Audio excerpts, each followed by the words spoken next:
Draman Ouattara a pris une décision forte qui n'a pas laissé indifférent un homme, Gbagbo Laurent Koudou, qui se voit délesté de ses 20 ans d'emprisonnement dont il était encore coupable depuis qu'il est revenu en mars 2021 dans son pays. Mars 2021, juin 2021, il arrive donc dans ce pays-là. Il n'a pas été inquiété jusqu'alors, mais voilà un poids qui lui est enlevé.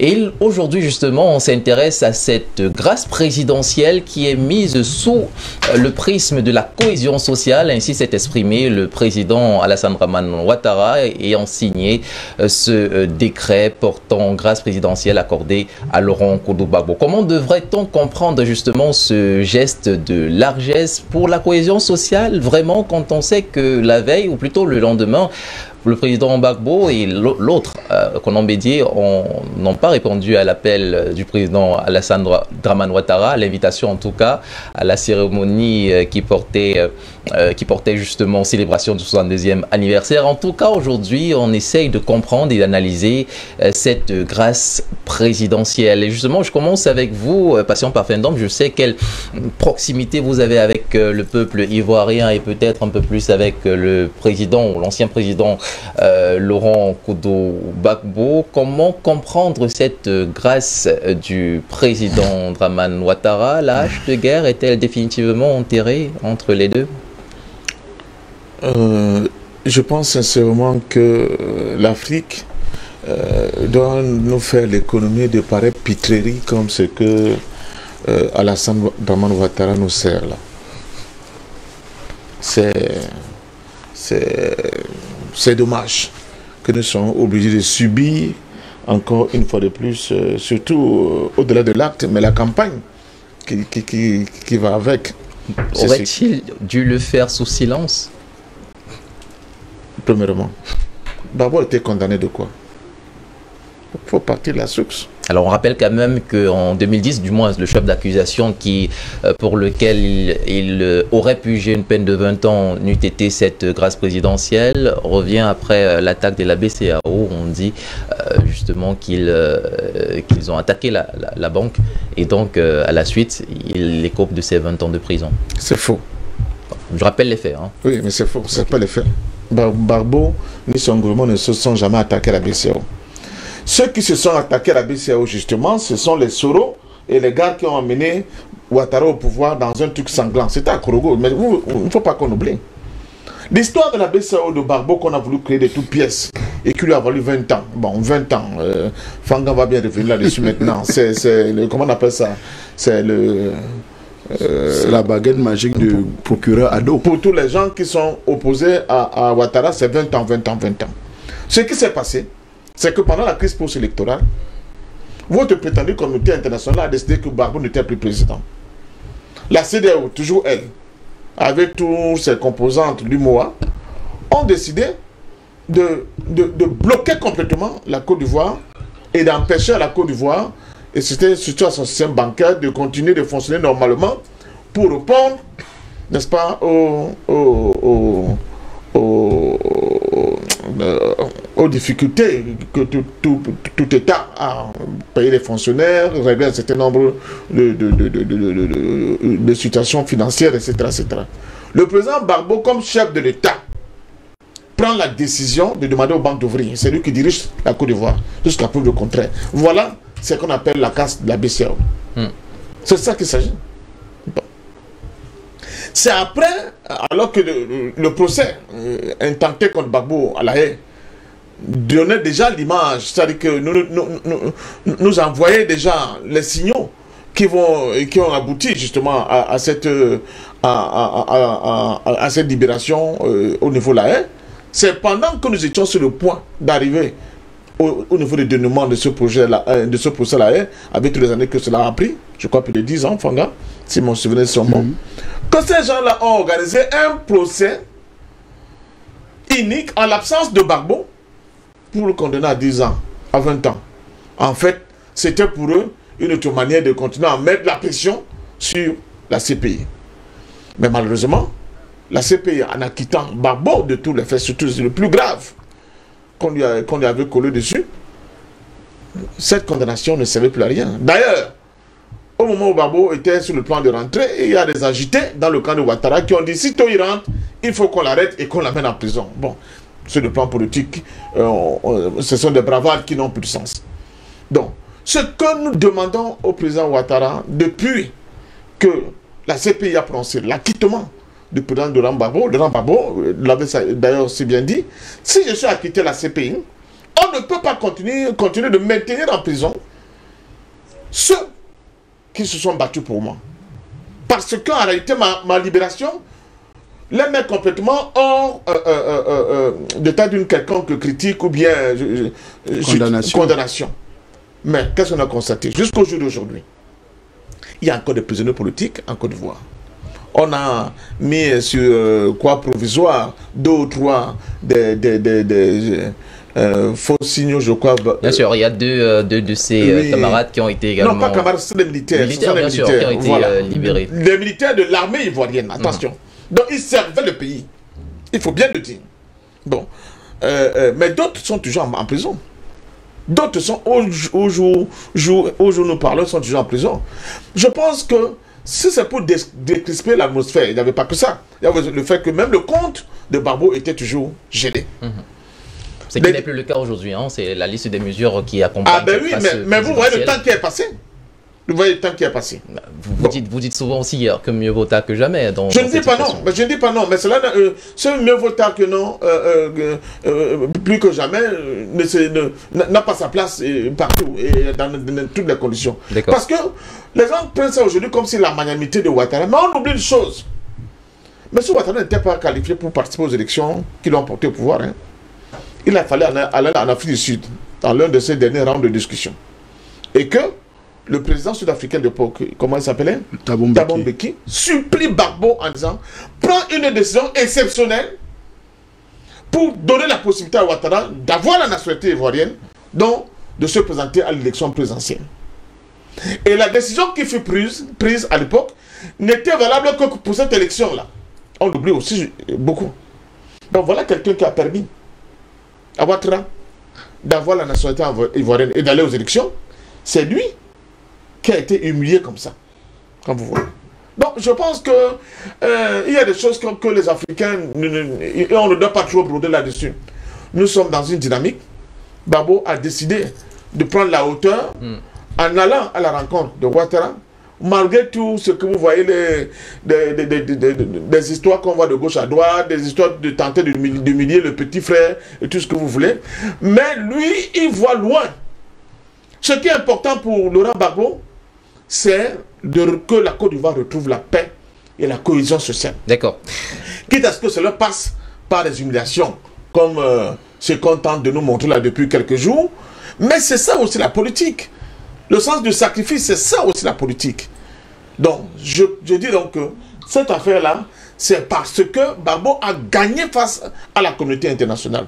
Et qu'on ne peut plus continuer à faire perdurer une situation, j'allais dire, complètement en déphasage avec une certaine réalité, avec cette fameuse condamnation. Voilà. J'espère que les autres aussi, qui ont les 20 ans, je pense à Guillaume Soro et d'autres, eux aussi, Ouattara va se bien rendre compte que ça ne sert à rien de continuer à maintenir cette condamnation si, et seulement si, on veut vraiment aller dans le sens de la réconciliation. De la réconciliation, ou plus précisément de la cohésion sociale, telle est l'expression qui a été utilisée pour justifier ce geste présidentiel. Alors qu'est-ce que vous pensez, vous aussi, Maître Franklin, que c'est de l'humiliation que d'avoir procédé de cette manière à la libération? Alors on devrait plus s'intéresser à la grâce présidentielle, justement, ou alors on devrait plus s'intéresser au fond qui est, voilà, désormais le président, l'ancien président Laurent Gbagbo est libre de tous ces mouvements et il ne peut plus être inquiété de quoi que ce soit. Décennie après décennie, voilà encore l'Afrique confrontée à ses propres turpitudes et ses incohérences politiques. On ne peut pas en tant que continent continuer de laisser perdurer des scénarios aussi, je vais dire, médiocres. C'est mal monté tout ça. Et cela traduit très bien, enfin cela peut expliquer très bien la façon méprisante dont le reste du monde nous regarde. De grands enfants incapables de gérer en interne les questions qui les concernent, qui concernent leur avenir. Des dirigeants inaptes à comprendre la portée historique de ce qu'il pose comme acte politique dans la gestion de la cité. Alors peut-être pour qu'on comprenne bien, et c'est un point sur lequel le patient Parfendom est revenu, est-ce que le problème dans cette grâce présidentielle est que ça a été diffusé en grande pompe? Est-ce qu'on devrait s'attarder sur le côté forme de la grâce ou plutôt sur le côté fond qui libère de ses 20 ans d'emprisonnement Laurent Koudou Barbot? Il n'était pas inquiété jusqu'ici, mais n'empêche que la décision de justice n'avait pas été levée. Il y aura un triple temps d'analyse qui sera à la fois juridique, qui sera politique et qui sera stratégique. L'analyse juridique consiste à différencier ici la grâce présidentielle de l'amnistie. La grâce présidentielle suspend l'exécution d'une peine sans l'annuler. C'est-à-dire que le casier judiciaire de M. Gbagbo portera la mention et la trace des 20 ans d'emprisonnement, la condamnation pour 20 ans d'emprisonnement. L'amnistie, c'est l'effacement complet. Et l'amnistie est rarement une mesure individuelle, c'est une mesure collective qui aurait donc dû concerner le président Gbagbo et l'ensemble des équipes qui travaillaient autour de lui au sujet. Ça veut dire l'amnistie des condamnations prises à la suite de la crise post-électorale en Côte d'Ivoire. Ça devrait concerner tout le monde. D'accord. Donc d'un point de vue juridique, il faut déjà questionner la pertinence et la profondeur du choix entre grâce présidentielle plutôt que amnistie générale pour toutes ces personnes-là. Parce que cela aurait pu avoir une portée plus importante. La symbolique en termes de réconciliation eût été beaucoup plus sérieuse si l'on avait choisi l'amnistie plutôt que la grâce. Ça, c'est d'une part. D'autre part, politiquement, il faut interroger la cohérence globale de cet acte-là. Quand il est avéré que le président Gbagbo a été condamné avec Blé Goudé, que le président Gbagbo est déjà revenu en Côte d'Ivoire et que M. Blé Goudé peine à obtenir son passeport. C'est fait. Bon, le doyen dit que c'est fait, donc il faut organiser son retour. Vous voyez, la cohérence globale voudrait que toutes ces gens... Parce que il faut aussi, de mon point de vue, tout à l'heure, le doyen a parlé de Tété et Kombo. Et il a relevé, je crois que c'était un offre, qu'on lui avait donné la possibilité d'aller dire au revoir à sa famille, d'aller faire des adieux à sa famille. Qu'une fois rentré, tous les conseils lui disaient on peut trouver les moyens de t'exfiltrer, de te faire fuir dans d'autres pays ou dans l'Interland. Il a dit et qu'advient-il de ma famille et mon peuple? Et mon peuple. Moi, je crois que quand je parle de cohérence, j'inclus ici à la fois le président Ouattara, mais également le président Gbagbo, qui, il faut dire que s'il a encore un jeu politique, s'il a encore un poids politique, son poids politique, ce n'est plus de venir diriger la Côte d'Ivoire, ce n'est plus de devenir le président de la Côte d'Ivoire, c'est de devenir un lieu de mémoire. Je veux dire, il est aujourd'hui un mythe pour la politique ivoirienne. Et je crois que face à la situation actuelle, on ne pouvait plus... Il était comme inconcevable que le président Ouattara le remette en prison ou le renvoie en exil. C'était impossible. Donc, il avait les coudées franches pour négocier mieux, de mon point de vue, pour négocier mieux ce qu'il négocie en ce moment, à la fois pour lui, mais surtout pour la Côte d'Ivoire et l'Afrique. Parce que des gens comme Gbagbo ont cessé d'être le patrimoine seul d'un pays. Leur combat dépasse et transcende les frontières de leur pays. Ils sont regardés, scrutés ailleurs, et une vague de jeunes politiciens africains les regardent comme des modèles qu'ils vont prendre en exemple au moment de tracer leur sillon dans le combat politique. Donc, de mon point de vue, je crois que politiquement, ce qui est en train de se jouer est un mauvais film. C'est un mauvais film qui laisse avoir de la manœuvre politique, qui laisse avoir de la lâcheté politique, et je crois que les prochaines prises de parole permettront, il me semble, d'aller plus en profondeur dans ce qui est en train de se tramer. Avant que, idéologiquement, avant que stratégiquement pour l'Afrique, nous relevions qu'on est en train de créer des précédents. Ce qui se passe en Côte d'Ivoire, c'est de la jurisprudence politique. Et ceux qui tiennent l'Afrique laissent jouer ce théâtre parce que cela va permettre de dire il y a déjà eu un précédent et de continuer de se balader en Afrique comme ça en offrant au peuple de chez nous des scénarios qui les enfoncent toujours un peu plus profondément dans les abysses de l'évolution politique et des dynamiques politiques qui peuvent se mettre en place. Merci pour cette première prise de parole. Docteur Bénicris, vos deux prédécesseurs placent sous le coup de la manœuvre politique ce geste. Alors, qu'est-ce que vous en pensez? Quelle est la lecture que vous faites de cette grâce présidentielle accordée à Laurent Koudou Gbagbo lors d'un précédent débat sur le sujet, à la rencontre entre les trois, le président Gbagbo, Alassane Ouattara et Konan Bédié? On disait que cette condamnation planait encore comme une épée de Damoclès sur la tête du président Gbagbo. Bah, voilà, elle est levée. Comment est-ce que vous appréciez cette mesure? Ouais, merci beaucoup pour cette question. Vous savez, à tout moment que je suis confronté à répondre aux questions sur les problématiques liées à la Côte d'Ivoire, je suis quelque peu dépassé par les choses qui s'y passent, parce que ces pays, cette nation ivoirienne est une nation qui compte beaucoup en Afrique. D'ailleurs, il n'y a aucune nation qui est moindre que l'autre. Ce pays a une histoire, ce pays, j'aime aller rappeler, c'est un pays qui a une véritable hospitalité légendaire. Les Ivoiriens sont accueillants. La preuve, vous parlez aujourd'hui d'un président burkinabé de la Côte d'Ivoire, parce que c'est de ça qu'il s'agit. C'est un président burkinabé de la Côte d'Ivoire, parfait d'homme, expliqué que c'est grâce à Laurent Gbagbo que le président burkinabé de la Côte d'Ivoire a eu la possibilité de se présenter. C'est un fait historique. Il faut appeler chat, chat. Il y a des choses qu'on ne doit pas nier et qu'on doit communiquer comme ça. Donc, le président burkinabé de la Côte d'Ivoire, aujourd'hui, est dans une position d'illégitimité parce qu'il a brigué un troisième mandat. C'est un président illégal. Moi, je vais vous dire qu'il a... j'ai suivi son discours et je peux vous dire qu'il y a des éléments positifs dedans. Parce qu'il ne faut pas oublier que le corbeau n'est pas que tout noir. Bien sûr. Non, le corbeau n'est pas que tout noir. Il a quand même un plumage blanc à la tête. Bien sûr, et dans ce sens-là, c'est quand même une bonne chose pour Laurent Gbagbo d'avoir été délesté de ses 20 ans. Quand même. Oui, c'est une bonne chose, mais c'est un théâtre macabre. Pourquoi? Parce que Laurent Gbagbo a été condamné injustement. Laurent Gbagbo a été traduit à la CPI de manière injuste. Vous savez que Laurent Gbagbo, c'est un homme de grand cœur. Moi, je me pose la question, quand Ouattara est en face de Gbagbo, je pense qu'il se sent tellement petit. Je vois qu'il se sent gêné pour avoir humilié cet homme à Mondovision. Et aujourd'hui, cet homme lui serre la main, sans rancune, sans haine.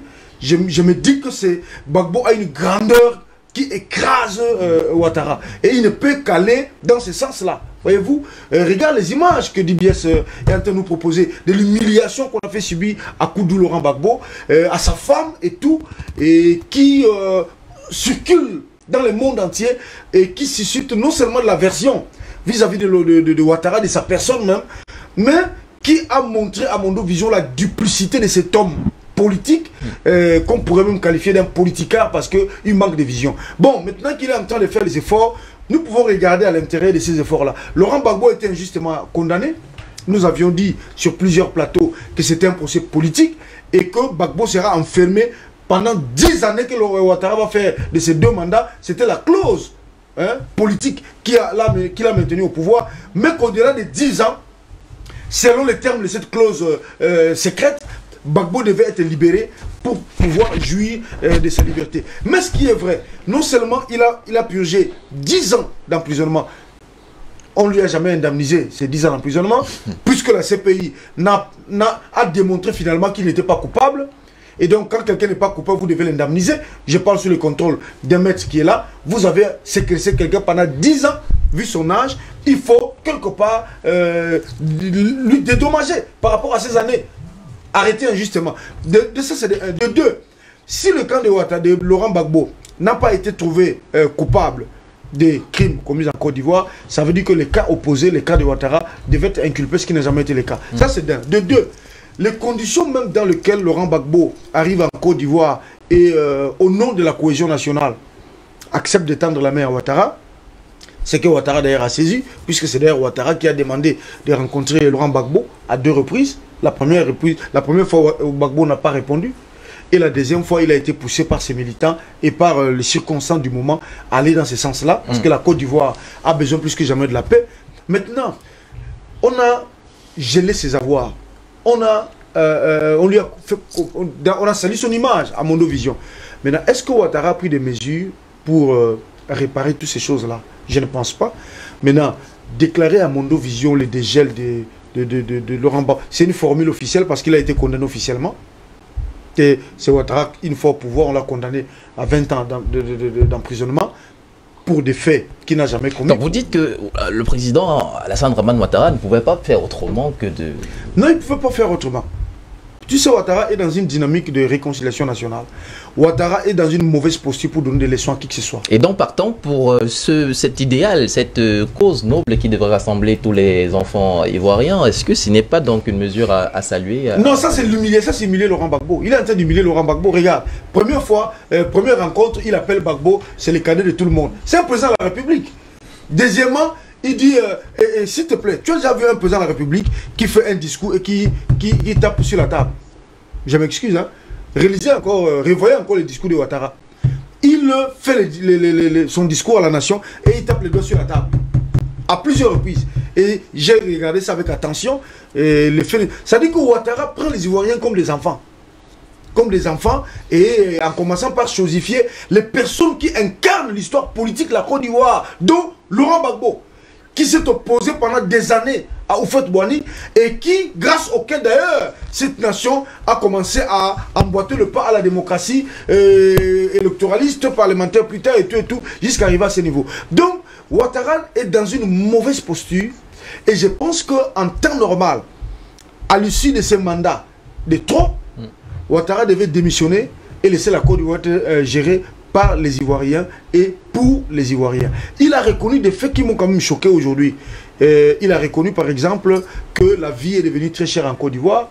Il a reconnu qu'il y a eu une construction anarchique en Côte d'Ivoire qui entraîne des inondations à Abidjan, où beaucoup de gens sont morts parce qu'on a injecté tellement d'argent pour justifier cet argent que Ouattara a perçu avec sa famille. Il fallait faire des constructions à la hâte et ça entraîne maintenant les l'hécatombe en Côte d'Ivoire. Donc je pense qu'il multiplie les catastrophes, il piétine les Ivoiriens, sans compter d'ailleurs les victimes de ce conflit post-électoral que nous avons connu en Côte d'Ivoire. Donc aujourd'hui, pour chuter par là, j'ai dit que la démarche de Ouattara, peut-être qu'il a de bonnes intentions, on ne sait jamais.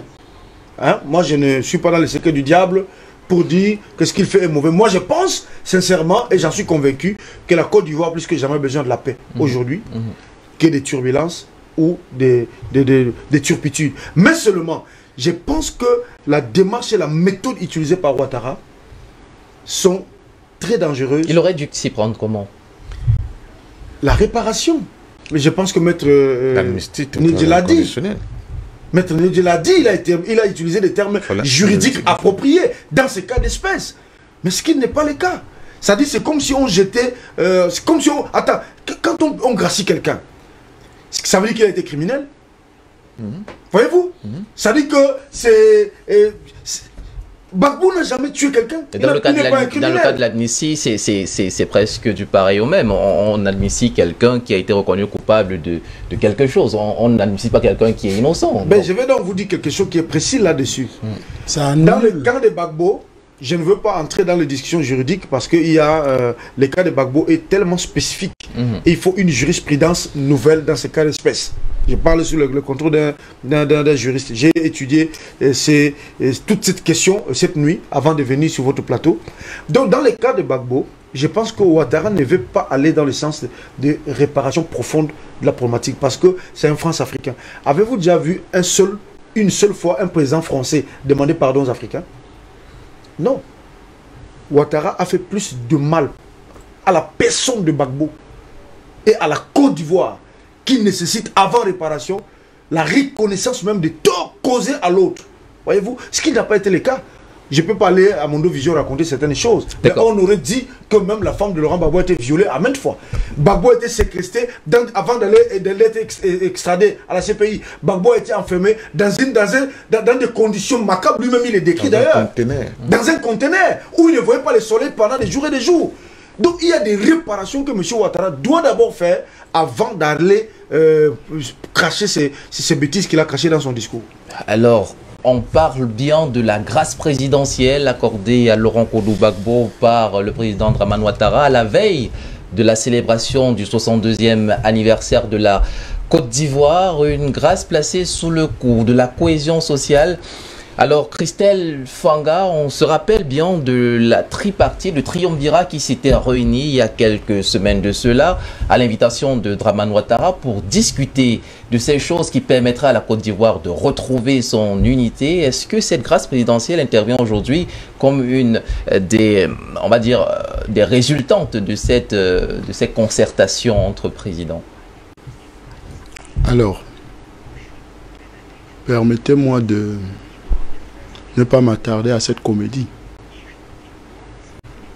Parce que c'est une comédie macabre. On avait beaucoup d'espoir que quand le président Laurent Gbagbo reviendra en Côte d'Ivoire, on va continuer à batailler. On le comprend, ce n'est plus le même Gbagbo avec toute l'énergie, toute la force, toutes les capacités de maintenir le flambeau très haut qui est revenu, parce que 10 ans quand même de prison, c'est pas 10 jours. 10 ans de bataille juridique, c'est pas facile. On pensait à une chose, c'est que Gbagbo, le patrimoine africain, le grand combattant, puisse tenir des jeunes à la main et leur dire « Allez-y, je suis derrière, je vous accompagne ». Ce qui n'a pas été fait. Quand nous parlons de Ouattara, excusez-moi, ce n'est pas le président de la Côte d'Ivoire. C'est un usurpateur de la première catégorie. Mais de fait, c'est lui le président. Mais je vous dis, tout ce que vous voyez, tout ce que M. Ouattara fait, c'est pour justifier que c'est lui le président de la Côte d'Ivoire. A-t-il besoin de justification? Mais bien sûr! Quand on sait que c'est lui le président de l'exercice. Je dis, hein, vous savez, vous pouvez porter les habits de roi et vous n'êtes pas roi. Vous comprenez ça? Et Gbagbo avait dit, c'est facile, voilà la chaise, non? Assois-toi. On voit. Si on va te respecter comme un roi. Et tout ce que M. Ouattara cherche au quotidien de sa vie, c'est qu'on valide. Vous parlez de légitimité? Mais c'est ça.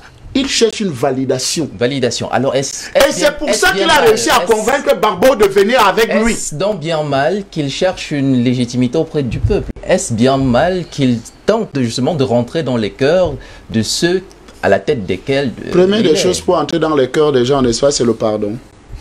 C'est la reconnaissance du mal que tu as fait aux autres, non? Cet acte-ci ne rentre pas dans ce sens de la réconciliation? Ah bon? Avec quoi? Quand tu as les prisonniers, les vrais prisonniers, parce que Gbagbo n'est plus prisonnier.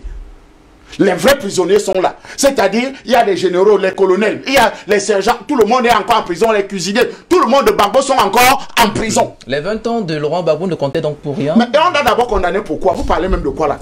Bon, on ne va pas revenir. Il n'y coupe pas la décision de justice. Monsieur Ouattara et son clan de voleurs, de bandits, d'assassins. Monsieur Kimbafori Soro Guillaume qui se balade avec la mallette d'argent. Vous avez vu la vidéo où il se partageait l'argent du braquage de la CDAO, de la BCAO. On a la vidéo où il se partage. Avec IB et tous les autres, ils se partagent l'argent de la CDAO, de la BCAO. Vous pensez que Kimbafori Soro Guillaume a pris l'argent où qui se balade en jet privé partout dans le monde? Il a pris ça où? C'est l'argent du braquage. D'accord. Restons avec le président Dramane Ouattara. Est-ce que cette mesure, et c'est ça qu'on essaye de comprendre, n'est peut-être pas le premier pas vers ce rapprochement avec le peuple? Si M. Ouattara veut la réconciliation en Côte d'Ivoire, qu'il démissionne comme président de Côte d'Ivoire. Cette mesure ou bien de soi-disant du siège, du faux siège qu'il occupe. Cette mesure ne compte donc pour rien? Mais ça ne sert absolument à rien. La preuve en est, c'est peut-être la 10e mesure dans toutes les mesures qu'il a prises, n'est-ce pas? Il commence d'abord par on va ajouter 5 000 dans telle chose. On va augmenter ceci, on va augmenter ceci. En fait, M. Ouattara est en campagne. M. Ouattara est en campagne pour un 4e mandat. Peut-être vous ne le savez pas.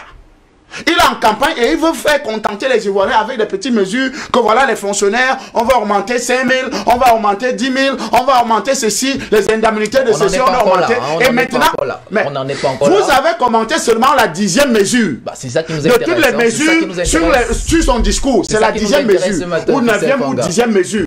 Alors les autres mesures qu'il a commencé avec, s'il était un homme sérieux qui voulait la réconciliation du peuple ivoirien, il devait d'abord commencer par là. Première des choses, c'est d'admissier tout le monde. Je parle bien d'admissier. Je rappelle que sur ce plateau, vous avez quand même apprécié le fait que Laurent Gbagbo et son prédécesseur et son successeur Alassane Dramane Ouattara se rencontrent pour le bien du peuple. Alors, est-ce que justement... J'ai apprécié. Ce n'est pas moi qui avais parlé de comédie macabre. On peut ressortir à la fin de cette émission, vous disiez que l'espoir restait permis. Non, je pense que, soyons sérieux, LG Rim, la Côte d'Ivoire a besoin du sang neuf. D'accord. Tout ce que M. Ouattara cherche, c'est la validation de qu'il est président. Gbagbo est-il un sang neuf? Je dis bien, vous avez compris. La reconnaissance et la légitimité. La reconnaissance et la légitimité, c'est tout. Tout ce que vous savez, vous pouvez être assis sur une chaise, mais il y a le feu en bas. Et c'est dans cette situation que M. Ouattara se retrouve. Il y a du feu en bas du siège qui l'occupe. Parce qu'en fait, il y a des cadavres. Vous savez, quand le sang parle contre vous, hein, vous ne pouvez pas être normal. Hein. Oui, peu importe ce que M. Ouattara va faire en Côte d'Ivoire, quand le sang parle contre vous, vous ne pouvez pas être normal. Et c'est ce sang qui parle contre lui. Donc il ne peut pas prendre des décisions. La première des choses qu'il apprend, et vous voyez l'injure qu'il envoie encore au peuple burkinabé, il prend le criminel de Sankara, il loge chez lui. Donc vous voyez l'accumulation de ce sang. Vous pensez qu'un homme comme celui-là peut poser un acte de paix, un acte d'amour, un acte de réconciliation? Non, en lui il n'y a point de réconciliation. Et c'est eux-mêmes ivoiriens qui disent que un morceau de bois attenduré dans l'eau ne peut pas devenir caïman. Donc un homme de guerre, un sanguinaire ne peut pas devenir un homme de paix. Vous êtes les hommes politiques et parfum, c'est vous qui pensez que non, les hommes peuvent changer. Mais quand quelqu'un a la nature du mal, et je pense que si M. Ouattara est un homme sérieux, il ne devait pas tenir ce genre de discours. Il ne devait pas tenir ce genre de discours justement au 62e anniversaire de l'indépendance de la Côte d'Ivoire. Ça, ce n'est pas sérieux.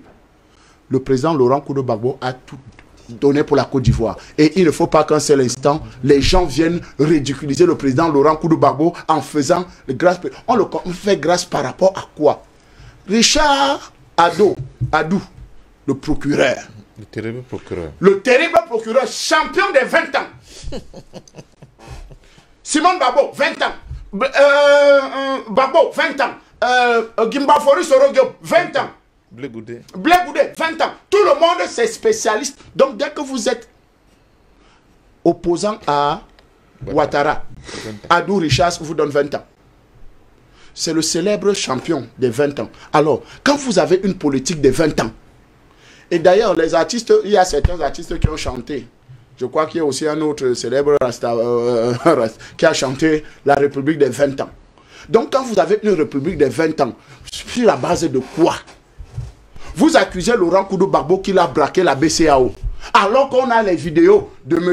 Kimbafori Soro Diop. On a les photos de celui qui était mort là, Ibé, commandant Ibé. On a les images, comment ils se partagent l'argent, les caisses d'argent.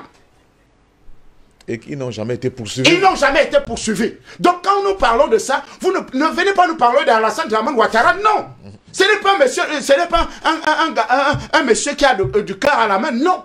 Ce qu'il fait là, c'est la recherche de la légitimité. Il recherche quand même que les Ivoiriens peuvent penser que, mais attendez, ce n'est pas à Gbagbo que vous devez faire tout ça. Gbagbo, lui, c'est déjà sacrifié. D'accord. Merci, Christelle Fanga. Rapidement, en quelques secondes, pour clore cette première installation de notre sujet. Est-ce que Alassane Ouattara ne cherche pas aussi à entrer de la bonne façon dans l'histoire? Est-ce que par là, il n'initie pas un processus qui pourrait peut-être un peu laver, comme qui dirait, les affronts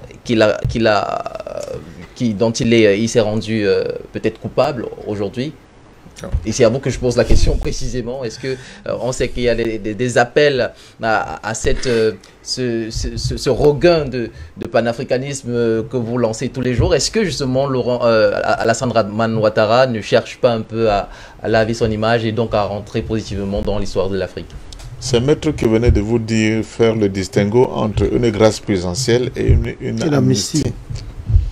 On aurait attendu de M. Ouattara que s'il veut s'inscrire dans le processus de réconciliation, qu'il amnistie ou bien qu'il amnistia l'ensemble de tous ces citoyens ivoiriens qui croupissent injustement en prison, tout simplement parce qu'ils ont été loyaux envers les institutions de l'État. Il faut rappeler que le contre-amiral Vagba Fossigno, patron de la marine, ainsi que le commandant Jean-Noël Abbaye, ancien chef de l'escadron blindé de la gendarmerie du camp d'Agan à Abidjan, font partie de ceux qui ont retrouvé également de ces la deux-là. liberté. Mais il y a mieux, c'est vous qui nous avez donné l'information, à savoir que les deux prédécesseurs de M. Ouattara au fauteuil présidentiel, dont Barbeau et Bédier, ont posé une fin de non-recevoir à l'invitation qui leur était adressée pour les cérémonies du 110e anniversaire de l'indépendance. Ça veut dire quoi? Cela signifie que lors de cette réunion, c'est la fameuse réunion de Troyes, il y a des préalables. Le communiqué ne nous dit pas le fond des discussions qui a eu lieu lors de ces rencontres à Troyes. Il y a un certain nombre de promesses qui avaient été faites par Ouattara qui n'ont pas été remplies. Dont les autres, en refusant de répondre positivement à son invitation, c'est une manière pour eux d'exprimer leur mécontentement quant à, n'est-ce pas, la prise en compte des clauses de ces négociations. Et c'est là où Barbeau est encore plus grand. C'est-à-dire que malgré tout ça, malgré les humiliations que tu m'as fait subir, malgré le fait quand même que c'est un peu grâce à moi, je reviens encore, n'oubliez pas, quand la mère de Ouattara décède, quand sa maman décède, ils sont dans une situation d'antagonisme violent. C'est Barbeau qui organise les obsèques. Oui. De la mère de Ouattara. De la mère de Ouattara. Il en fait des obsèques nationales. C'est l'État de Côte d'Ivoire qui dirige, qui met tous les moyens pour que ce soit des obsèques à la hauteur, n'est-ce pas, de l'un de ses principaux opposants, qui est M. Ouattara. Quand la maman de Barbeau décède, Ouattara n'a pas mis de pied. Il y a des petits symboles comme ça qui sont d'une violence inouïe. Mieux, ces enfants qui étaient à l'étranger, en exil, n'ont pas pu avoir interdit d'accès, n'ont pas été accompagnés par l'État ivoirien pour aller enterrer dignement leur mère. Je ne parle pas. Barbeau a demandé une permission à la CPI pour venir enterrer sa maman. On doit refuser cette permission-là. Et l'État ivoirien n'a rien fait pour dire, ok, nous sommes... Je ne sais pas si vous voyez tout ça. Cet ensemble d'éléments font que, quand tu viens maintenant, sur la base d'un faux procès, monté de toutes pièces, et tu viens nous dire, le président a gracié Barbeau, alors que comme Maître vient de nous dire, le fait qu'il soit gracié ne rend pas son casier judiciaire vierge. Oui. C'est trop grave. Ça se moquer des gens. C'est pas des gens pour des niais. Mais je pense que c'est d'un des bras droits de Soro qui me l'avait dit. Il dit, enfin nous avons compris.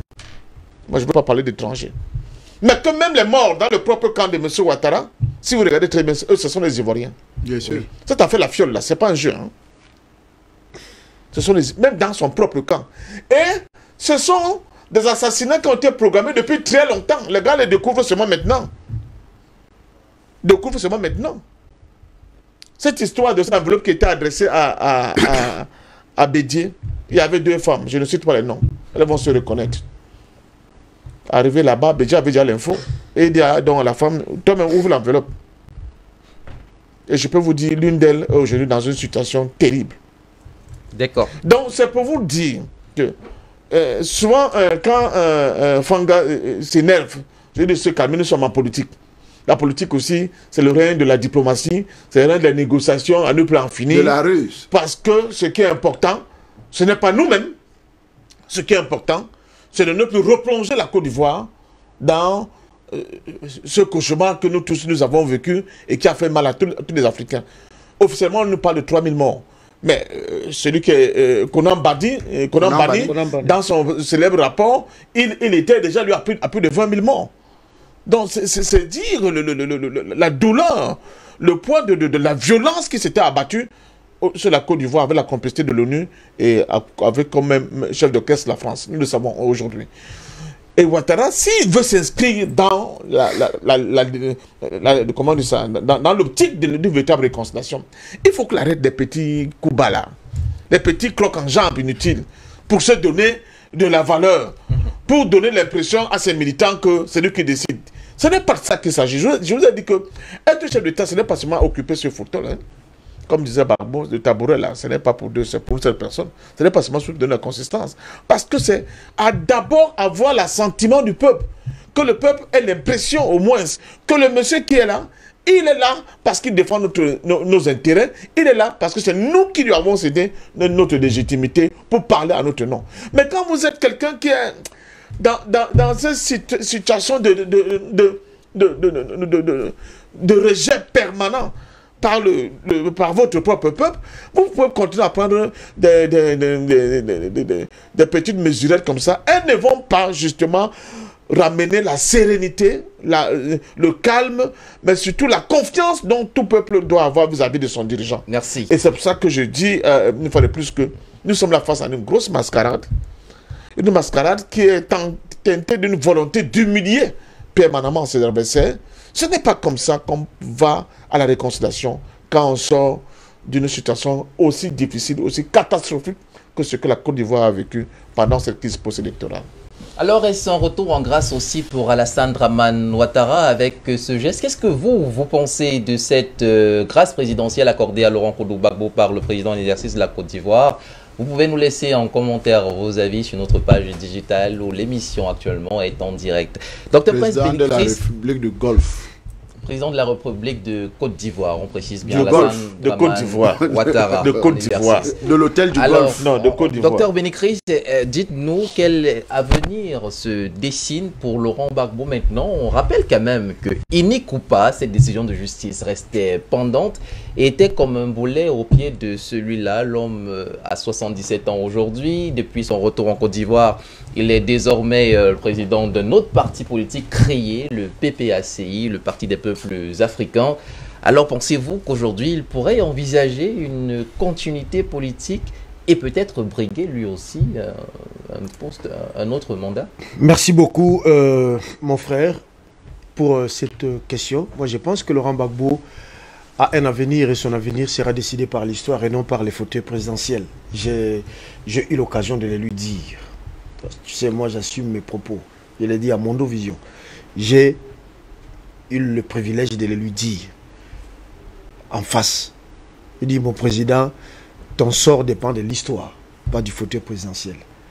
Qu'est-ce à dire? Et je pense que concrètement. Et je pense qu'aujourd'hui, puisque, croyez-moi, Dibier s'est suivi. Et je pense qu'aujourd'hui, le président, là où il est, il sait ce que ça veut dire. Donc, moi, la seule chose qui me choque, c'est que récemment, vous avez assisté à quelque chose de théâtral, de rocambolesque, quand M. Ouattara demande à Blaise Compaoré de demander pardon au peuple burkinabé. Je pense que vous l'avez vu. C'est Ouattara qui demande à Gbagbo, à Blaise Compaoré, de demander pardon au peuple burkinabé. Et pour le signifier, il tweet là-dessus que le peuple burkinabé accepte le pardon de Blaise Compaoré. Ça m'a touché quand même, hein, parce que moi je pense qu'il y a des petites choses, mais qui ouvrent des grandes portes, telles que pardon, merci, surtout dans nos traditions africaines. Un homme qui ne sait pas dire pardon, qui ne sait pas dire merci, tu ne vas jamais loin. C'est prouvé, hein, vous pouvez le vérifier, c'est prouvé. C'est des petits mots, mais qui ont un sens énorme, qui ont un poids spirituel et très fort, plus que tout le reste. Donc, si seulement Ouattara conçoit que Blaise Compaoré a fait du mal au peuple burkinabé et qui peut l'encourager, le conseiller à demander pardon au peuple burkinabé, ça veut dire que le président Ouattara mesure le poids historique de la forfaiture de Ouattara, de Compaoré sur l'histoire burkinabé et l'histoire africaine. Nous avoir arraché un visionnaire comme Thomas Sankara, c'était un crime à la mémoire de tous les Africains. Bon, maintenant, Est-ce que Ouattara ne voit pas l'humiliation qu'il a fait subir à Laurent Gbagbo, pour lequel il pouvait, s'il est sincère dans ses sentiments, il pouvait aller demander pardon. Pourquoi ne commence-t-il pas lui à demander pardon, mais à conseiller à l'autre d'aller demander pardon? Peut-être parce que Thomas Sankara est mort, peut-être parce que Thomas Sankara, dans la mémoire des Africains, représente grand chose que Laurent Gbagbo, ou peut-être, je ne sais pas, peut-être parce que ce n'est pas de lui qu'il s'agit, mais de l'autre qui est maintenant en totale impuissance sur le plan personnel, physique et sanitaire. Je ne sais pas. Bon, maintenant, quant à Laurent Gbagbo, je vous l'ai dit, Laurent Gbagbo, il faut que beaucoup le sachent. Laurent Gbagbo, au début, n'était pas un panafricaniste. Parce que moi, je n'aime pas la forfaiture historique. Je vous ai toujours dit, je n'aime pas l'objectivité journalistique. Ça n'existe pas, c'est un mensonge. J'aime l'honnêteté intellectuelle. Il faut être honnête. L'honnêteté est basée sur le fait. Au début, Laurent Gbagbo n'était pas un panafricaniste, c'était un socialiste. Il est devenu panafricaniste par la force des événements. Lorsque la France lui exige, la France assiège le palais présidentiel et exige à Laurent Gbagbo de signer sa démission. Une lettre écrite à Paris, on lui impose de signer sa démission et dehors, Laurent Gbagbo voit les Ivoiriens et les Africains s'amasser autour de la présidence et se font écraser par les forces françaises et qui restent debout, dit ne touche pas notre président. C'est là que Laurent Gbagbo a compris l'essence du combat. Il a dit non, mais c'est pas vrai. Et Laurent Gbagbo n'a pas signé sa démission. Il a compris par la force des événements que les Africains étaient avec lui. Et là, Gbagbo organise pour la première fois une conférence où il invite les panafricanistes. Et de cette conférence est issue la jeunesse panafricaine. Bon, c'est vrai que je ne parle pas de la jeunesse panafricaine via de Facebook et certains Tintins sont capables de parler de la jeunesse panafricaine que Gbagbo a convoquée en Côte d'Ivoire et qu'il a accompagné durant toute sa mandature. Donc, il a compris que les Africains étaient avec les Ivoiriens. Il a compris que les Africains étaient prêts à payer le prix pour la cause qu'ils défendaient. Il a compris, parce que le combat de Laurent Gbagbo à la base, c'est s'affranchir du dictat français. C'est ça le combat de Laurent Gbagbo. Il ne s'attaquait pas à Houphouët-Boigny en tant qu'individu, en tant que personnage monté de toutes pièces par la France, mais il s'attaquait à la vision macabre qu'incarnaient Houphouët-Boigny et les Sédar Senghor et les autres, c'est-à-dire une vision france-africaine de l'Afrique. Et c'est Laurent Gbagbo qui en est la figure en Côte d'Ivoire. Donc ce combat-là, lorsqu'il a compris, en réalité, malgré qu'il s'est servi du Parti Socialiste pour se hisser à la tête de l'État, mais il a compris que son combat était au-dessus du Parti Socialiste. Il s'est désolidarisé du Parti Socialiste. Il a démissionné. En l'état, donc, est-ce que vous voyez Laurent Gbagbo se présenter aux prochaines présidentielles? Mon frère, Laurent Gbagbo, c'est un président qui a la pleine faculté, il a encore la faculté. On rappelle qu'il a 77 ans déjà. Très bien, mais il est encore les cadets. Tu as vu, on l'a présenté comme les cadets. C'est comme un peu... bon, on l'a tapoté, là, les cadets de toute l'île, les communiqués. Voilà. Donc il est encore plus jeune que celui qui est au pouvoir aujourd'hui. Malgré que les 10 années passées en prison l'a affaibli sur le plan physique et sanitaire. Mais qu'à cela ne tienne, Gbagbo l'a dit lors de son congrès. Il a dit, c'est lui seul qui va décider si demain, il va briguer un autre mandat ou pas. Il est libre de décider de briguer ou pas. Mais nous pensons, nous qui l'avons soutenu et qui continuons de le soutenir, nous pensons, comme je l'ai dit en 2009, nous l'avons dit au président de la République, nous pensons qu'il faut laisser la Côte d'Ivoire à une nouvelle jeunesse, à une nouvelle génération. Parce que cette génération n'est pas pétrie de haine qui existe entre les grands. Cette nouvelle génération comprend la dynamique d'une nouvelle Côte d'Ivoire qui va au-delà des clichés ethniques ou partisans, mais qui a besoin de se définir en tant que pays phare dans la construction de l'Afrique. Et cette jeunesse-là existe en Côte d'Ivoire. Donc je pense que M. Laurent Gbagbo, notre cher président, a besoin des conseillers qui l'orientent dans cette direction-là. Et moi, je suis d'accord qu'au sein de son parti, il y a une jeunesse, il y a des successeurs valables, il y a des grandes figures qu'il peut encourager, qu'il peut accompagner, qu'il peut parrainer pour qu'un nouveau visage de la Côte d'Ivoire puisse être, n'est-ce pas, perceptible et non habituer l'Africain que nous sommes à toutes ces scènes macabres de Ouattara Bédié Gbagbo On n'en a plus besoin. Il faut passer le flambeau à une nouvelle génération pour que cette jeunesse-là, qui se bat à Mondovision, qui montre combien elle est impliquée dans toutes les grandes décisions, dans cette mutation géopolitique du continent africain, cette jeunesse-là, on doit lui faire confiance. Cette jeunesse-là, on doit l'accompagner pour que demain, les luttes du passé ne soient pas oubliées. Les luttes de Laurent Gbagbo ne soient pas oubliées. Les luttes de Thomas Sankara ne soient pas oubliées. Les luttes de Oumniobé, les luttes de Lumumba, de toutes les figures qui ont porté ces combats ne soient pas oubliées parce que cette jeunesse sait bien qu'on ne peut pas être élevé très haut si on n'est pas porté sur les épaules des géants. Voilà, porté sur les épaules des géants, analysons actuellement les implications politique de cet acte présidentiel. On parle bien de la grâce accordée à Laurent Gbagbo. Est-ce qu'elle vient ressusciter politiquement Laurent Gbagbo et peut-être remettre en grâce et en course celui qui est actuellement à la tête de la Côte d'Ivoire? Au risque de me fâcher un peu avec mes illustres copanélistes, il y a la nécessité pour moi de faire un petit rappel de cohérence.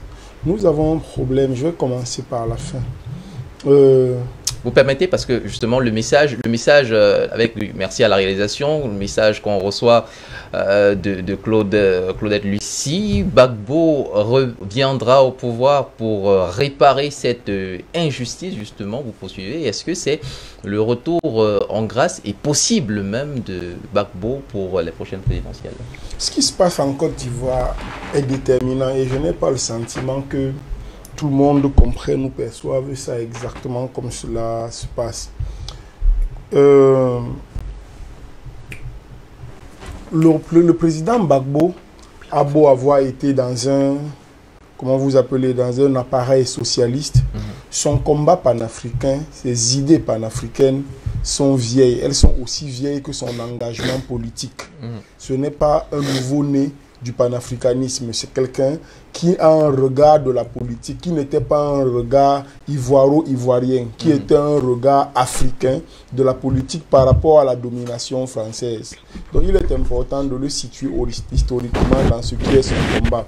Deuxième chose que je voudrais relever, c'est j'ai l'impression qu'il y a quand même un peu de naïveté dans notre façon de percevoir ce qui se passe en Côte d'Ivoire. Parce qu'on est là à attendre que le papayer produise la mangue. Qu'est-ce que vous attendez du président Ouattara? Il n'y a pas grand-chose à attendre de lui. Il a passé toute sa vie politique, toute sa carrière administrative à servir le colon et le maître. Comment pouvez-vous penser qu'aujourd'hui... Il y a jurisprudence dans ce sens des retournements de situation. On a vu Alpha Condé qui s'est vertement opposé à la France. En fait, et c'est précisément ce que je voudrais que nous... Est-ce qu'on doit se désespérer Quand vous regardez la suite de Alpha, vous comprenez très bien que même les gens à qui il s'adressait, je veux dire son pays, ils ont très bien perçu la différence entre la structure idéologique et intellectuelle et le discours politique. Il y a bien une différence à faire entre le discours politique et la démarche politique. Le discours politique de Ouattara peut donner lieu à des interprétations optimistes comme celles que tu voudrais avoir. D'accord, mais il reste que... Je pose des questions. Je vous en prie. Moi, je n'interprète pas. Il y a les idées dans les questions. Je pose des questions. Je pose des questions, s'il vous plaît. Il y a les idées dans les questions. C'est-à-dire que quand quelqu'un vous pose une question, quand quelqu'un te dit tu n'as pas faim, sa question-là, il y a une idée dedans. Donc, les questions ne sont pas neutres, elles ne sont pas vierges de tout. Restaurant. Par exemple, elles ne sont pas vierges de toute orientation personnelle, politique ou intellectuelle. Ce que je voudrais relever, c'est que je ne sais pas ce qu'on attend. Je ne sais pas ce qu'on espère de ce monsieur, mais de mon point de vue... Il n'y a plus rien à en tirer. Peut-être que je me trompe, mais je ne crois pas que c'est à ce moment qu'il va changer quoi que ce soit. On est dans la manœuvre, on est dans le saupoudrage, on est dans la manipulation, on est dans la stratégie, les jeux et les enjeux de positionnement, à la fois pour aujourd'hui ou pour demain. C'est-à-dire que soit il veut se représenter, soit il veut organiser, apaiser le climat pour mettre quelqu'un qui va le protéger, ainsi de suite. Mais toujours est-il que, de mon point de vue, il n'y a rien pour la construction future de la Côte d'Ivoire qui puisse sortir de ces événements tels qu'ils sont structurés. C'est à ce moment que je réponds une fois encore aux propos du docteur Béni Christ qui a dit qu'une nouvelle génération est attendue et qu'elle a moins de... Je me demande bien comment est-ce qu'il fait pour voir ça très bien. Dans une jeunesse politique exactement. ivoirienne. Je mets ça en griffe pour prendre ces deux... Gardez je suis pas très le fil. Vous n'oublierez pas, je vous rappellerai. Alors justement, deux messages qui pourraient justement vous relancer. L'un d'eux, c'est Cléopâtre, Lucie Cléopâtre, qui nous dit que la nouvelle génération dont vous parlez, et elle fait en l'occurrence certainement à Dr Bénécry, c'est encore plus dangereuse que celle que vous voulez mettre à la retraite, et d'ajouter de quelle jeunesse, celle qui est déjà soumise à la France? Non. On parle de qui? Je pense que la question m'a été adressée à moi et je vais y répondre. Tout à l'heure. Quand vous me permettrez. Tout à l'heure, oui, tout à l'heure. Allez-y. Heureusement que je vais parler avant parce que sinon... je disais que précisément que vous preniez Afin Guessan qui est entre la génération des présidents Gbagbo et la génération des Blé Goudé, que vous prenez les Blé Goudé eux-mêmes, ils sont tellement idéologiquement, politiquement, soit sales, soit marqués, que je me demande comment on va, avec ce qui se passe en ce moment-là, leur transmettre autre chose que les germes de futurs conflits. Parce que moi, ce que je vois dans ce qui se passe, c'est qu'on est en train de s'aimer les futurs conflits de Côte d'Ivoire. Parce que, écoutez, pour qu'il y ait pardon, il faut qu'il y ait justice. La justice qui ne s'adosse, le pardon qui ne s'adosse pas sur la justice est un mauvais pardon. C'est un pardon qui est une arme à feu et elle peut tonner à n'importe quel moment. Il était important pour la Côte d'Ivoire que s'organisa autour du président Ouattara s'il était sérieux dans la démarche politique, et là pas de posture politique, mais dans la démarche politique et historique profonde, qu'il organisa un certain nombre d'assises publiques, d'abord privées, par des petits groupes, et ensuite publiques, qui remettent et qu'on fasse le tour de la Côte d'Ivoire dans toutes les villes principales qui ont été touchées par la crise, que ces gens se retrouvent là-bas et échangent profondément sur la définition de ce que c'est qu'être ivoirien, de ce que c'est que la Côte d'Ivoire dans son histoire, et puis sur les perspectives de la vie politique en Côte d'Ivoire. Et que donc, au sortir de cela, quand chacun a reconnu les erreurs politiques, juridiques, administratives qui ont été commises, eh bien, on peut partir sur le chemin du pardon. Parce que, rappelez-vous, le docteur Béni Christ l'a dit, si le camp de Gbagbo a été reconnu non coupable des exactions, eh bien, quelqu'un a donc dû commettre ces crimes. Exact. Je ne voudrais pas avoir la prétention de me substituer à la justice pour dire qui. Mais il est clair que si ce n'est pas le camp Gbagbo qui s'est rendu coupable de façon principielle des infractions et de toutes les exactions dont ils étaient accusés au début du procès ou à la fin de la crise post-électorale, il faut bien que quelqu'un s'en soit rendu coupable. C'est Ouattara qui est coupable. D'accord, je S'il vous plaît, mais c'est clair, non? vous en prie, vous n'êtes pas la justice et vous n'avez pas ces faits. Donc, ce sont des allégations qu'il ne faut pas... Ce n'est pas des allégations, jusqu'à ce qu'un procès soit établi. L'autre camp est acquitté, l'autre camp est coupable. Les faits sont sacrés. Jusqu'ici, on n'a pas ces preuves-là, donc on va éviter des allégations qui pourraient nous porter préjudice. Merci, monsieur Rim, même si je pourrais me passer des services de votre cabinet, juste pour répondre au procureur Fangake. Il y a quelque chose d'important qu'il faut avoir dans l'analyse politique des phénomènes et des événements, c'est qu'il faut éviter le manichéisme. C'est-à-dire où c'est blanc, où c'est noir. Généralement, ça ne marche pas comme ça en politique. Et puis, qui t'a dit qu'il n'y avait pas un troisième camp? Laissons l'histoire de l'Afrique s'écrire. Et surtout, et c'est pour cela que je dis, ce qui se passe là, c'est qu'on veut régler avec des papiers, des événements qui se règlent avec la parole et l'honnêteté politique. C'est-à-dire que les hommes politiques là devraient parler honnêtement, on devrait libérer la parole pour que se sache véritablement ce qui s'est passé. Je ne sais pas comment on peut résoudre le problème de la Côte d'Ivoire avec Blé Goudé et Guillaume Soro hors de la Côte d'Ivoire. Comment vous voulez résoudre le problème de la Côte d'Ivoire et penser travailler à l'avenir? Non, c'est un plâtrage dangereux qu'on est en train de faire en Côte d'Ivoire. Et on est en train de s'aimer les graines des prochains conflits. Donc moi, ce que je retiens, je redis, quelqu'un est coupable. Comme on ne peut pas, d'ici sur ce plateau, en étant sérieux et pertinent, dire exactement qui, cela permet au moins de dire que le processus qui est lancé est incomplet. D'accord. S'il n'est pas mauvais, il est au moins incomplet. il est important de l'habiller, de l'étoffer d'autres idées, d'autres éléments. Et je voudrais peut-être sortir sur ce temps de parole en relevant que j'ai espoir, peut-être suis-je naïf, mais je préfère l'être, j'ai espoir que le président Gbagbo a accepté tout ce qui se passe parce qu'il est dans une construction sur le long terme. J'ai espoir parce que c'est quelqu'un qui, dans sa trajectoire, et je ne le dis pas juste en raison de la sympathie politique que j'ai pour lui, c'est aussi dans la lecture rigoureuse de son parcours. C'est quelqu'un qui a su tout le temps travailler pour atteindre un résultat sur le long terme. Il n'est pas quelqu'un qui accepte de casser tout pour les résultats immédiats. Quand vous regardez sa trajectoire politique depuis l'université jusqu'à ce qu'il devienne président, c'est quelqu'un qui a très souvent accepté les compromis, qui a très souvent accepté de mettre de l'eau dans son vin, à condition que cela, même si ça fait des bifurcations, que ça continue de la mener à la destination finale qui est la Côte d'Ivoire principalement et l'Afrique dans sa généralité. Donc, je veux espérer que les concessions à la fois personnelles, intimes que le président Gbagbo fait sont des concessions pour le peuple ivoirien et pour, en fait, donner de la consistance politique et structurelle à sa démarche d'offrir, je l'espère, à la Côte d'Ivoire dans les années qui viennent, une meilleure transition politique plus apaisée, plus pacifique et peut-être plus africaine. Et peut-être plus africaine. Telle est la lecture de Maître Franklin Nyondieu sur l'avenir politique de ces hommes après la levée des 20 ans d'emprisonnement qui pesaient encore sur l'ancien président Laurent Gbagbo. Il est très exactement 9h25, 10h25 et 20 minutes, voilà, j'y arrive à Yamoussoukro. Et je vous prends justement Christelle Fanga, on parle de cet avenir politique de ces deux protagonistes en lice, revenus au devant de la scène avec cette grâce présidentielle.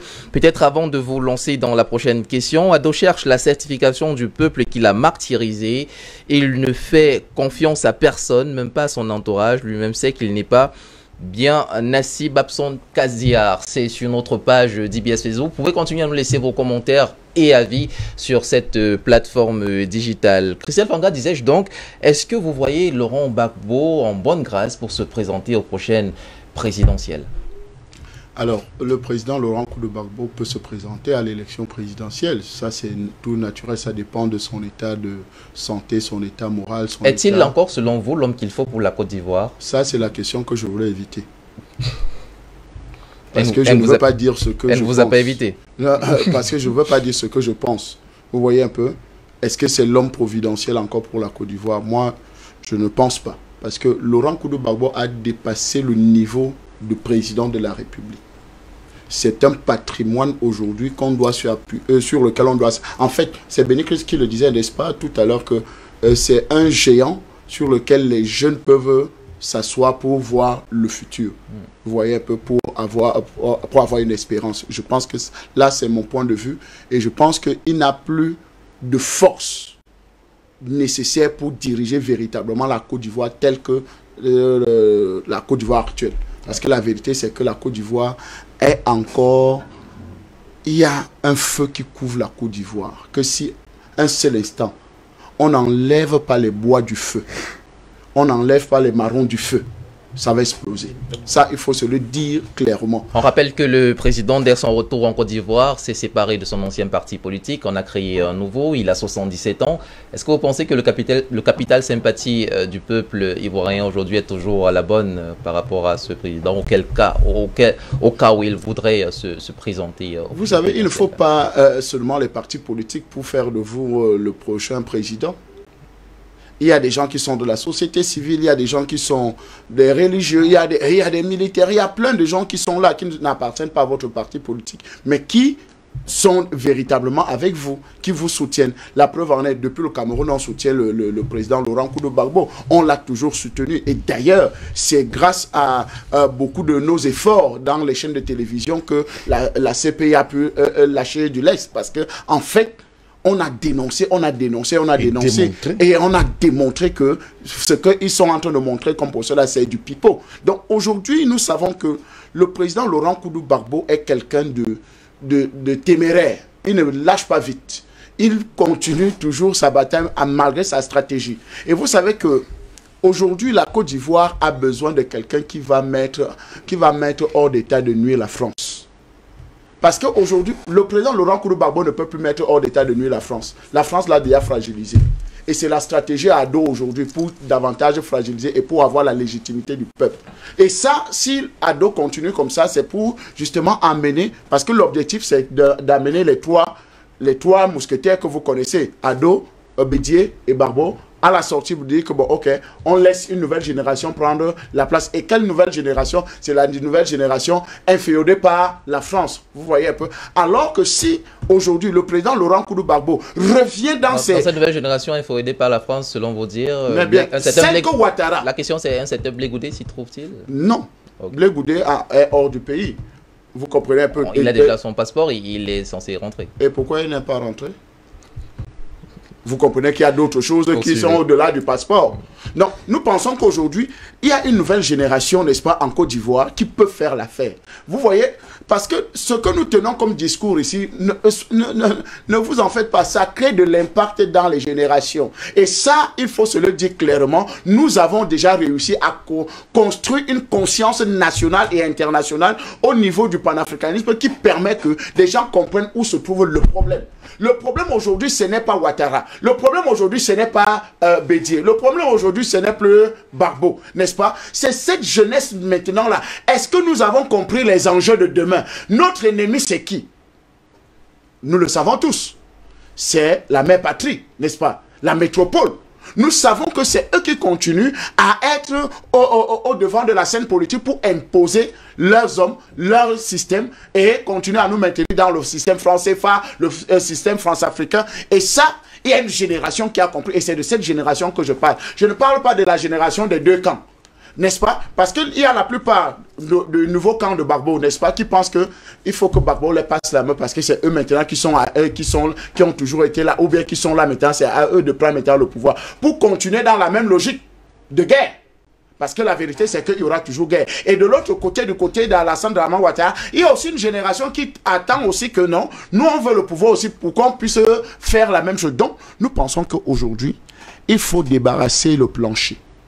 Tous ces trois mousquetaires-là doivent débarrasser le plancher parce que la vérité, c'est que c'est eux qui ont le plus causé du tort à la Côte d'Ivoire. D'accord, merci. Bédié, Ouattara, Gbagbo ont plus causé du tort à la Côte d'Ivoire. Vous les appelez les trois mousquetaires? Les trois mousquetaires, bien sûr. Merci, Christian. Il faut qu'ils libèrent le plancher et pour que la Côte d'Ivoire revienne vraiment aux Ivoiriens. Sortons-nous donc de sortirons-nous donc de cet imbroglio. En tout cas, aujourd'hui, on analysait les différentes implications, peut-être politiques, et c'est le cas d'espèce maintenant, de cette grâce présidentielle accordée à Laurent Koudou-Gbagbo par Alassane Dramane Ouattara, sorti de ces trois de la scène politique définitivement. Et quand je parle de scène politique, je ne parle pas forcément de leur engagement politique, mais surtout de briguer des postes présidentiels. Vous pensez que c'est la fin pour eux? Gbagbo, Ouattara et Bédié? D'abord, je suis gêné quand je remercie Maître, quand limite, ou bien qu'on essaie de faire la résolution de problèmes ivoiriens, tels que nous l'avons connu. Le fait qu'il y a trois individus, c'est le problème. Il suffit de les évacuer et on règle le problème. Mais c'est faux. Le véritable problème, c'est la question de la France-Afrique qui ne veut pas du tout mourir. Et là-dedans, il y a des acteurs qui ont soutenu cette France-Afrique, qui sont sortis de mots de cette France-Afrique, et d'autres acteurs qui combattent cette France-Afrique. Comment vous ne voulez pas voir ça? Mais c'est aussi simple que ça, non? Donc quand vous dites oui, Gbagbo, machin, ce n'est pas ça. D'abord, premièrement. Deuxièmement, l'affaire de la politique, ce n'est pas une affaire d'âge. Tu peux être jeune, être un salopard, être vieux, être un vrai patriote. Tu peux être un vieux con et un jeune génie. Et vice-versa. La jeunesse n'est pas un gage de bonne moralité. Comme je dis aussi que la vieillesse n'est pas non plus un gage de sagesse. Ou bien de... Donc ne commencez pas à dire ils sont vieux, ce n'est pas ça. Maintenant je vais loin. Pour les Africains que nous sommes les panafricains. Ça veut dire que la Côte d'Ivoire peut encore éventuellement compter sur l'un de ces trois? Le président tunisien actuellement, il a quel âge? Je vous pose la question. Non, je vous pose la question. Pourquoi là-bas on n'en fait pas un problème? Nous sommes en Côte d'Ivoire. Voilà. On essaie j'insiste. Ils n'ont pas la même idéologie que ceux qui sont actuellement en Côte d'Ivoire. Pourquoi il va seulement loin? Demandez le président Paul Biya quel âge? J'insiste. On est en Côte d'Ivoire. Messieurs, on est en Côte d'Ivoire, je vous en prie, on va y rester. S'il vous plaît, j'insiste. Ne faites pas de ce débat des jeunes, non, ce n'est pas ça. Soro n'était pas un jeune. Il y a quelqu'un qui a commis plus de gaffes que Soro en Côte d'Ivoire. Mais Soro était un jeune, non? Tous les morts là, c'est Soro, hein. C'est lui qui a tapé la main à la poitrine que je suis rebelle. Ne l'oubliez pas, hein. Faut que je continue de vous dire, que... Attends, je n'ai pas fini. Je sais, mais allons-y rapidement parce qu'il nous reste 30 minutes. D'une seconde. Le happy end, pour moi, aurait été que voilà, pour la première fois, après les tout simples vertus qui ont été déportés, les Samarou et Samarou Touré qui ont été déportés, ils sont morts en exil pour la plupart. Voilà une jeune fille d'Afrique qui combat la France-Afrique. Qui a été injustement arrêté chez lui, qui a été déporté à la haine. Tout le monde s'attendait qu'il soit condamné comme le furent tous ceux qui sont passés à la haine. Il va à la haine, et là-bas il réussit à battre. Et il n'est pas le seul à être extradé à la haine. Il y a aussi Jean-Pierre Bemba qui l'a été. Si vous prenez son temps de parole, vous n'aurez plus de temps de parole. Bon, à sortir triomphant de la haine, il rentre chez lui. Pour moi, si la santé nous permet que Gbagbo redevienne président. Merci. Ça va être des états pieds de nez à ces gens-là qui pensent que c'est eux qui dominent notre continent. Pour la symbolique. Cela ne veut pas dire... Et pour les résultats. Et pour les résultats, évidemment. Parce que c'est le meilleur acteur qui combat la France-Afrique aujourd'hui. Merci. Merci, voilà. Patient parfait. Donc, quelques secondes, Dr Bénicris, la jeunesse. Merci beaucoup. En Côte d'Ivoire, peut-elle prendre le relais? Quand je parle de la jeunesse, on dit vulgairement que la jeunesse c'est de 7 à 77 ans. Donc, je ne sais pas de la jeunesse, là je parle. Quand je parle de la jeunesse, il a précisément 77 ans, Laurent Gbagbo. Voilà, moi je parle du renouvellement de la pensée politique. C'est-à-dire que si nous continuons avec ces gens, mettre là d'une manière ou d'une autre, moi je vais le préciser. Quand je parle de la jeunesse, à mon avis, je parle de la jeunesse politique. Je parle du renouvellement de la pensée politique. C'est-à-dire, Gbagbo peut renouveler sa pensée politique à 99 ans, il n'y a pas de problème. Même Ouattara aussi, même Bédié. Mais ça veut dire que son ancienne était mauvaise quand tu parles de renouveau. Je parle du renouveau de la pensée politique. Oui. C'est-à-dire diriger l'Afrique selon les intérêts des Africains contre l'impérialisme français et contre l'impérialisme occidental en général. Parce qu'il n'y a pas que l'impérialisme, malheureusement, nous ne parlons pas de ces problèmes-là. Parce que quand donc on ne parlait pas du renouvellement de la classe politique, pas forcément. Non. D'accord. Il faut qu'on soit clair. Je parle du renouvellement de la pensée politique. D'accord. C'est-à-dire cette pensée qui a prévalu depuis la colonisation, depuis les 1960, où... en d'autres termes, si Alassane Dramane Ouattara... Même Laurent Gbagbo a été coopté par le Parti socialiste. Il faisait partie de l'internationalisme socialiste en France. Voyez-vous? Donc, pas en France. Ouais, j'ai dit qu'il faisait partie de l'international. Ouais, revois donc l'international c'est une organisation qui n'est pas seulement en France. J'ai dit qu'il faisait partie de l'international français. Le FPI était membre de l'international socialiste. Comme le MPLA en Angola est membre de l'international socialiste. Il ne faut pas confondre. Il a été particulièrement adoubé à l'international socialiste français. J'ai dit bien. J'ai dit bien français. Et il a démissionné. Voyez donc la biographie politique de Laurent Gbagbo. Poursuivez, Dr Bénicris. C'est des choses que j'ai consultées encore ce matin. Et quand il a même claqué la porte, c'est même historique. Quoi? Quand il est sorti de l'internationalisme du Parti socialiste français. Quand il tu dis deux choses dans ton propos. Allez, je vous en prie. Vous avez eu le temps de parole. Allez, on va y aller rapidement en 30 secondes. Vous chutez par là. Je chute par là en disant que... Sans fracture. Oui, je chute par là en disant que ne confondons pas l'internationalisme socialiste au Parti socialiste de la Russie. Non, l'internationalisme socialiste, c'est en France. Sont sérieux. Moi, j'y ai vécu pendant 10 ans. Sont sérieux. Oui, allons-y. Donc, quand je parle de Laurent Gbagbo, je dis clairement que Gbagbo l'a dit lui-même dans son discours à l'inauguration de son parti politique. Il parle du renouvellement de la pensée. Pourquoi il a créé un parti politique au-delà du FPI? Parce qu'à son avis, à son humble avis, il a estimé que les objectifs qu'ils se sont fixés à la fondation du FPI, dont faire front contre l'impérialisme français, et notamment incarné par M. Houphouët-Boigny, il l'a réalisé d'une manière ou d'une autre parce qu'il a dirigé ces pays pendant 10 ans.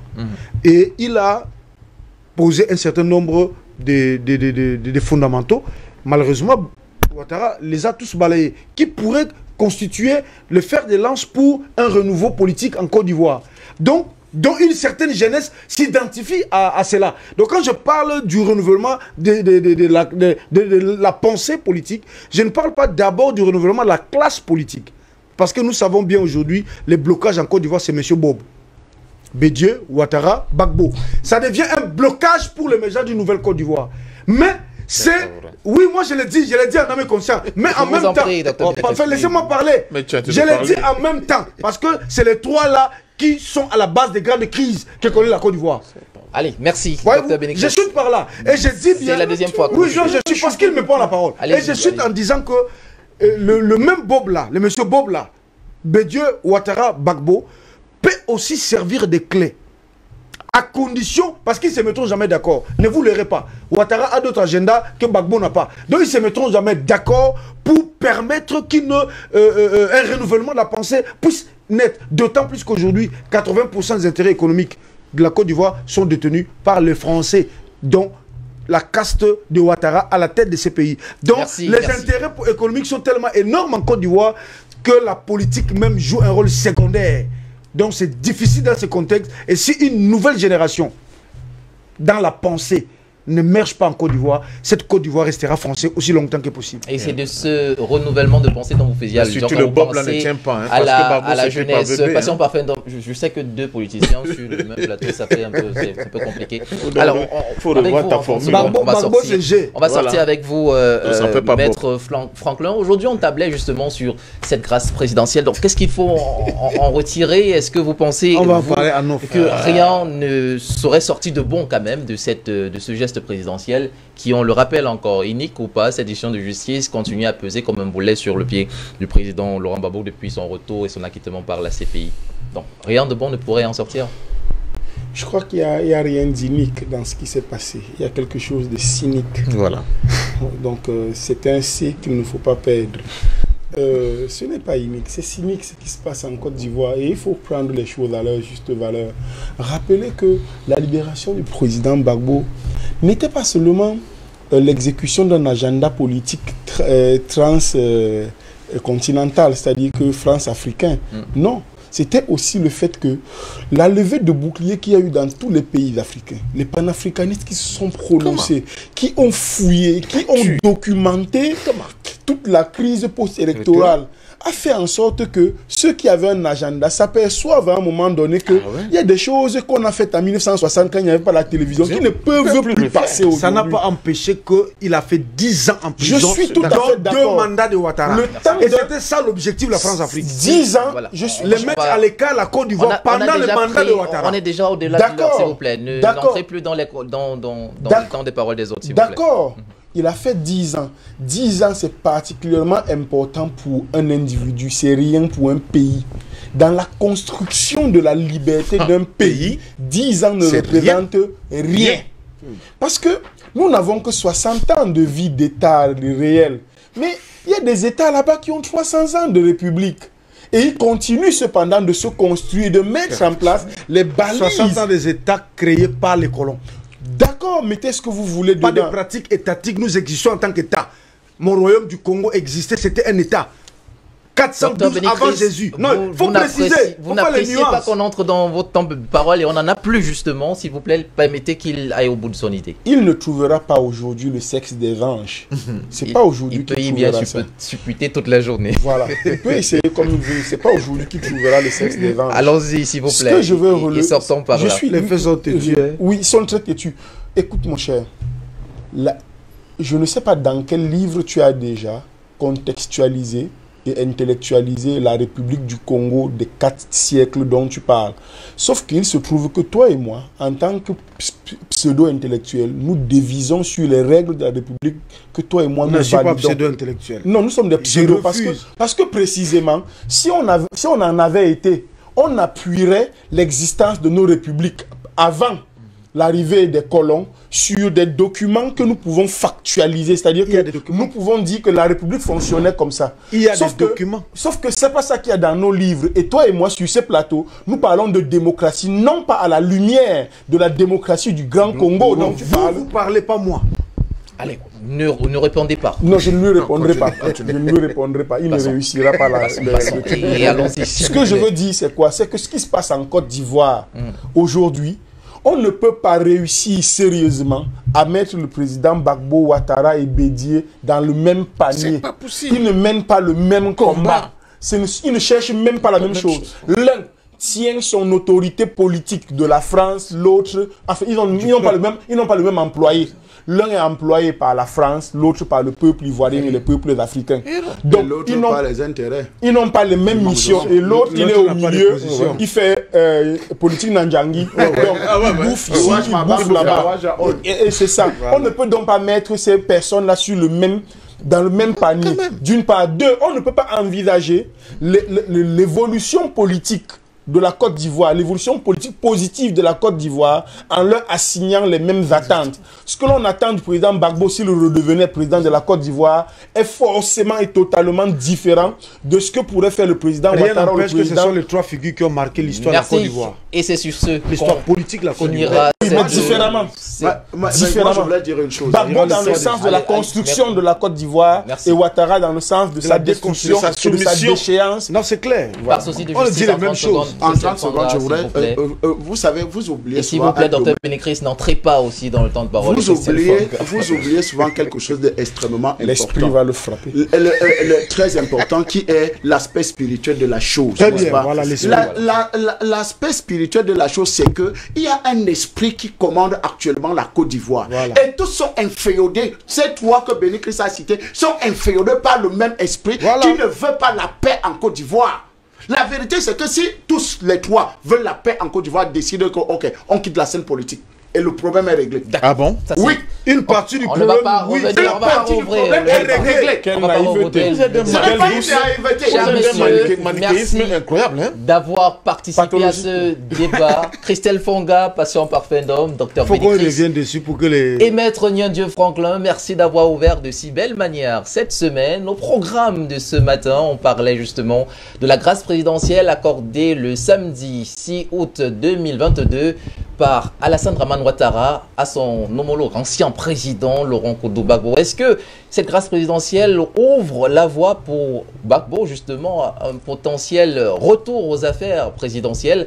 On en a parlé ce matin. Est-ce que c'est un retour en grâce également, une tentative de légitimation de sa personnalité, peut-être un peu effritée par les événements? On en a parlé ce matin. Merci d'avoir participé avec nous, chers téléspectateurs. Merci à l'équipe de production. La semaine est plus que jamais ouverte. Nous serons là demain, après-demain, jeudi et vendredi. Vous ferez bien de commencer votre journée avec le débat panafricain. L'éveil et le réveil, c'est ici que ça se passe.